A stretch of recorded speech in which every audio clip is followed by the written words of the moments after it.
Alexander Dugin is a far-right philosopher and Putin's brain in neo-Eurasianism, with a focus on Great Russian ideology.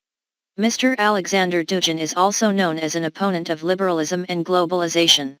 According to Western media, Russian President Vladimir Putin considers his theories to be a guidebook, and from there, gives him the title Putin's brain, despite corrections from Russian sources. It is interesting that Dugin is more famous abroad than in Russia. But not because of philosophical ideology but because of Western propaganda efforts. The English press of the US and Western Europe gave Dugin nicknames such as Putin's brain and Putin's Rasputin to reflect what is said to be his influence on the worldview of President Putin and Russia's leading elite. Foreign Policy magazine included Dugin in its list of global thinkers in 2014 because it considered him the main architect of the idea of Russian expansion.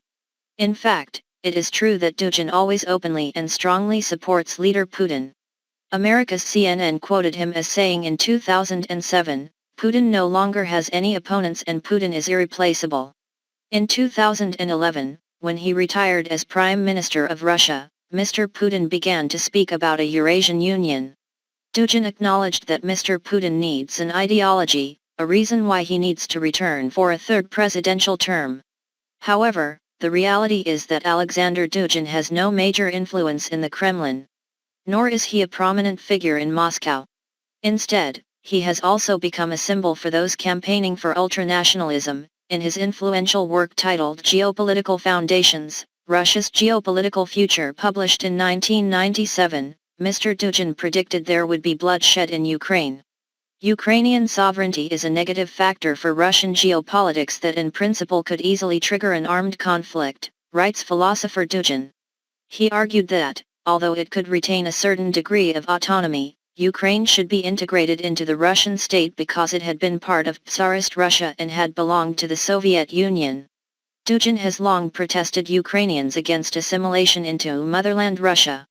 In May 2014, he said, "Ukraine must disappear from the earth or rebuild from scratch. I think that people in Ukraine need a general uprising at all levels and in all regions. An armed uprising against the military government. Not only in the south and east. There is no need to talk so much anymore." Author Dugin enthusiastically supported Moscow's decision to take back Crimea after the peninsula's residents voted in a referendum to secede from Ukraine following the political upheaval in Kiev in 2014. He was then placed on the US blacklist. And Canada. In 2014, Dugin left Moscow State University, where he was head of the Department of Sociology of International Relations for 5 years. In a speech on the evening of February 21, a few days before Russia launched a special military campaign into Ukraine, President Putin emphasized that modern Ukraine does not have the status of a natural state, but a state created by the Soviet Union, and therefore Ukraine is an inseparable part of Russia. This message from the head of the Russian Federation immediately made many people think of Alexander Dugin and the ideas he tried to promote since the 90s of the last century. Therefore, it is not surprising that he is one of those who publicly strongly supports Russia's special military campaign in Ukraine. In an article titled "It's All About Ukraine's Liberation," Alexander Dugin said that this military campaign is not simply to restore the territorial integrity of the People's Republic of China, Donetsk People's Republic and Luhansk People's Republic. This is a campaign to liberate all of Ukraine, with the first target being Novorossiya, also known as New Russia, including the Black Sea coastal territories.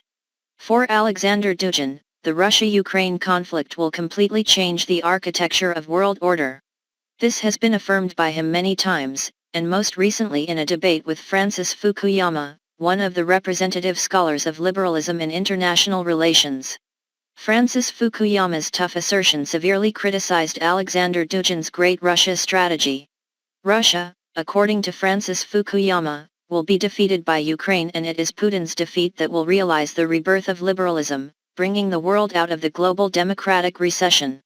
Alexander Dugin then continued to argue that Russia needs Ukraine as an indispensable part to reaffirm its position as an empire and one pole in the multipolar world.